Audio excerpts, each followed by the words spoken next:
नमस्कार, आप देख रहे हैं भारत 24 और मैं हूं आपके साथ अंजनी कुमार सिंह।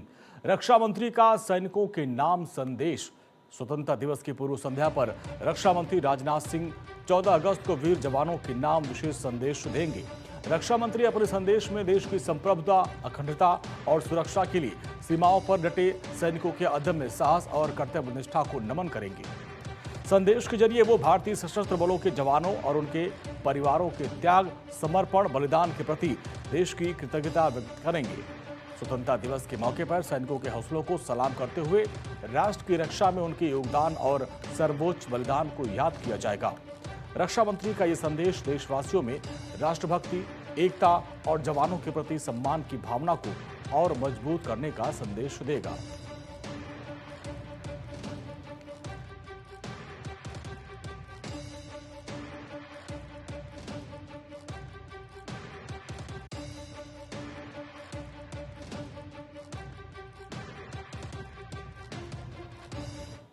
कल अयोध्या में आधुनिक गौशाला का उद्घाटन करेंगे मुख्यमंत्री योगी आदित्यनाथ 14 अगस्त को अयोध्या दौरे पर रहेंगे।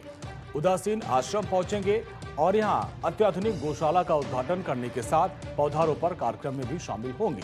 राम जन्मभूमि आंदोलन के प्रमुख संत रामचंद्र दास परमहंस की पुण्यतिथि पर श्रद्धांजलि अर्पित करेंगे। मुख्यमंत्री उदासीन ऋषि आश्रम में आयोजित संत सम्मेलन में भी हिस्सा लेंगे। दौरे को लेकर अयोध्या में तैयारियां तेज हैं। संत सम्मेलन में बड़ी संख्या में संतों के जुटने की उम्मीद है।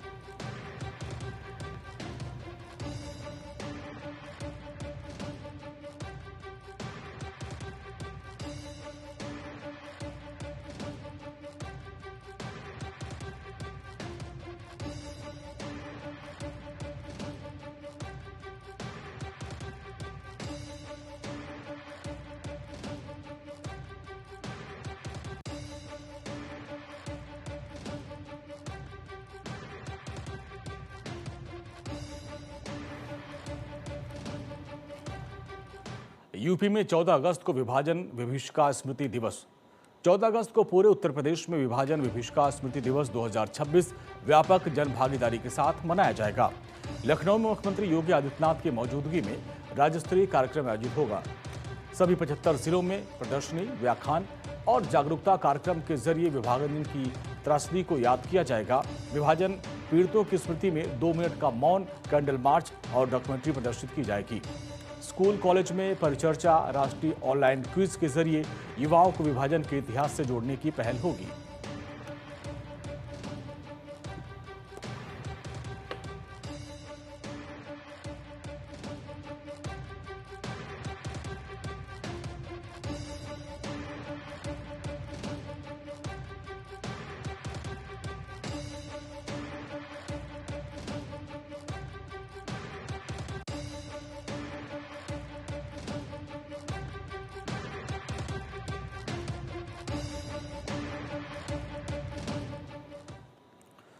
चौदह अगस्त को सीएम भजनलाल शर्मा का श्री गंगानगर दौरा।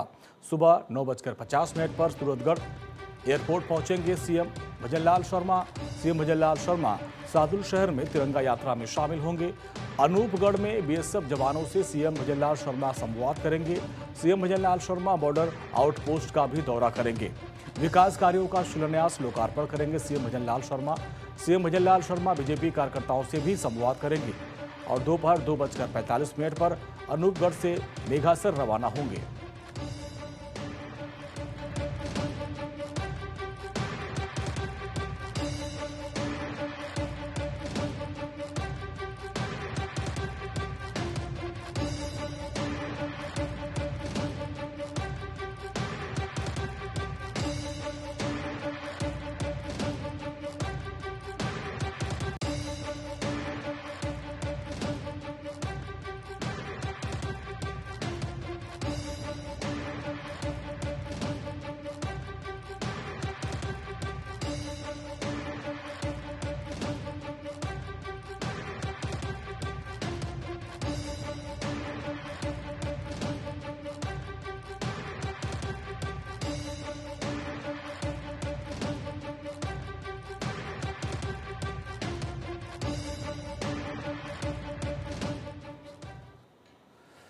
14-15 अगस्त को आम लोगों के लिए खुलेगी दिल्ली विधानसभा। शाम 5 से 8 बजे तक जनता कर सकेगी भ्रमण।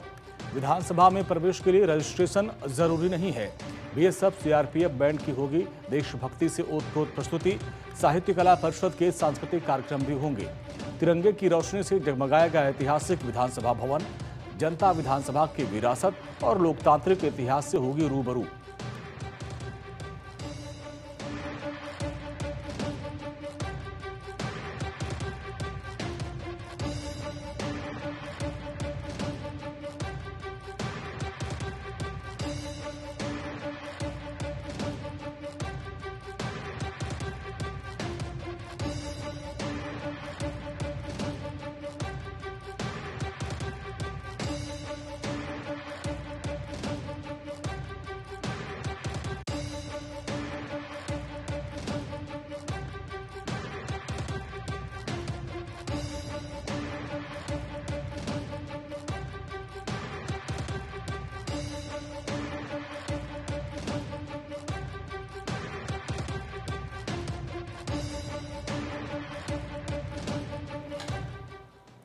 चौदह अगस्त को विभाजन की विभीषिका को याद करेगा देश। 14 अगस्त को 1947 के विभाजन की दर्दनाक यादों और उनके पीड़ितों के संघर्ष को देश याद करेगा।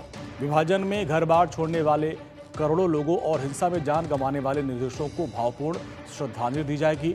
बीजेपी देश भर में विभाजन विभीषिका स्मृति दिवस के तहत प्रदर्शनी, डॉक्यूमेंट्री, संगोष्ठी, श्रद्धांजलि कार्यक्रम आयोजित करेगी। अमृतसर में हरपाल दीवाना सेंटर में नाट्य प्रदर्शनी, डॉक्यूमेंट्री और मौन चर्चा होगी। मौन मार्च निकाला जाएगा। अमृतसर में केंद्रीय मंत्री गजेंद्र सिंह शेखावत आयोजन का नेतृत्व करेंगे। दिल्ली में प्रदर्शनी, डॉक्यूमेंट्री प्रदर्शन होगा और मौन मार्च निकाला जाएगा, जिसमें मुख्यमंत्री रेखा गुप्ता, एलजी तरनजीत सिंह संधू समेत कई गणमान्य शामिल होंगे।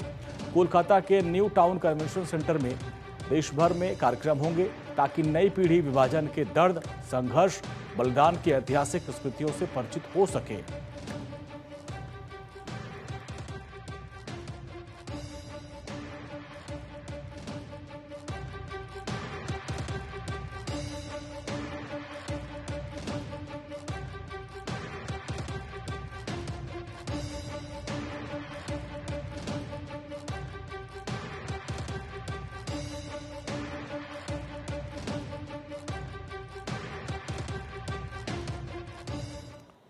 कोटा में कल निकलेगी विशाल तिरंगा यात्रा। कोटा में विशाल तिरंगा यात्रा निकाली जाएगी, जिसमें देशभक्ति, राष्ट्र गौरव का उत्साह देखने को मिलेगा।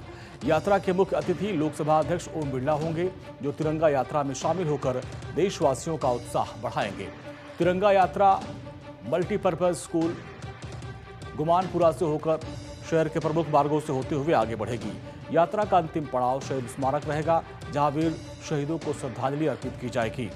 यह यात्रा देशभक्ति, एकता, राष्ट्र के प्रति सम्मान का संदेश देगी, जिसमें बड़ी संख्या में लोगों के शामिल होने की उम्मीद है।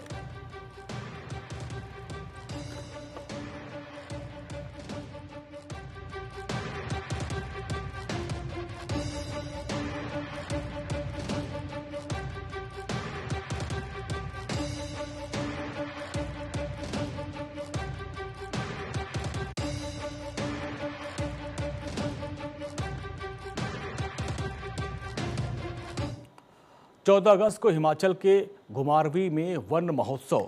घुमारवीं में निहारी में सुखविंदर सिंह सुक्खू वन महोत्सव में शामिल होंगे। दढोल स्कूल में विद्यार्थियों से संवाद करेंगे। सीएम सुक्खू विकास योजनाओं का उद्घाटन, शिलान्यास करेंगे। 15 अगस्त को बड़सर में राज्य स्तरीय समारोह होगा। सरकारी बॉयज स्कूल में स्वतंत्रता दिवस समारोह की अध्यक्षता करेंगे CM Sukhu.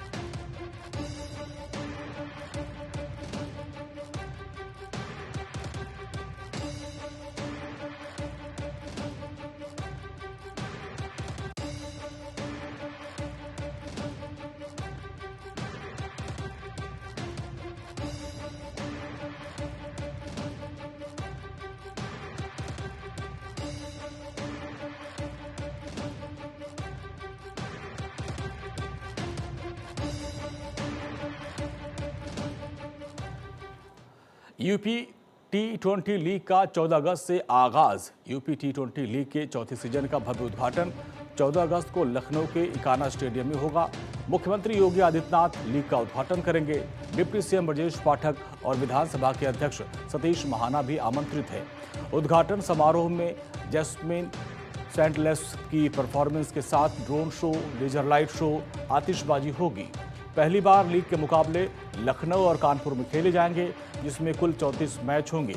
UP T20 league के मुकाबलों का 150 देशों में सीधा प्रसारण किया जाएगा, जबकि फाइनल 6 दिसंबर को कानपुर में खेला जाएगा।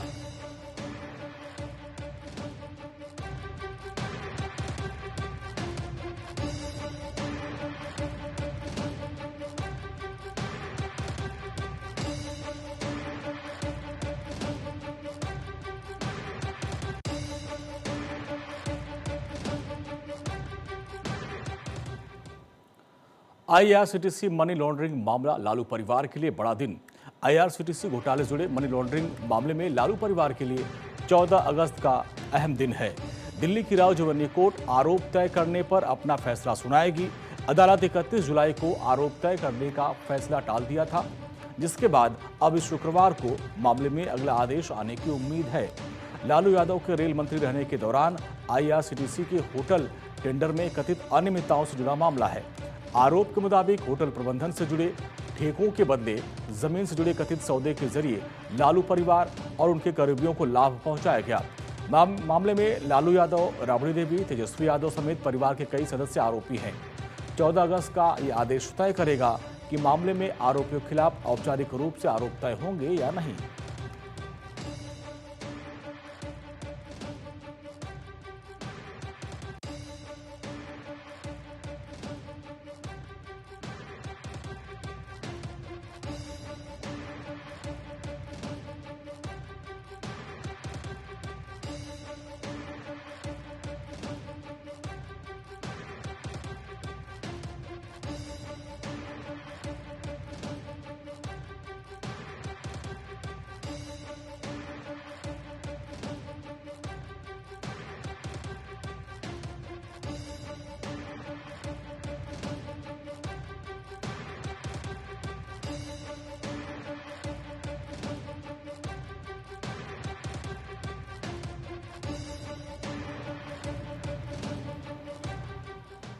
नीट यूजी पेपर लीक मामला। नीट यूजी पेपर लीक मामले में सीबीआई की आगे की जांच की मांग पर 14 अगस्त को फैसला आएगा।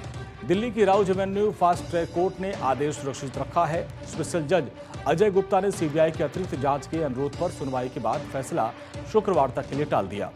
सीबीआई परीक्षा घोटाले की पूरी कड़ी जोड़ने के लिए अतिरिक्त समय और आगे की जांच की मांग कर रही है। सुनवाई के दौरान आरोपियों के वकीलों ने चार्जशीट, उससे जुड़े दस्तावेज उपलब्ध करवाने की मांग की। 12 अगस्त को कोर्ट ने सीबीआई की 13 आरोपियों के खिलाफ दाखिल चार्जशीट पर संज्ञान लिया था।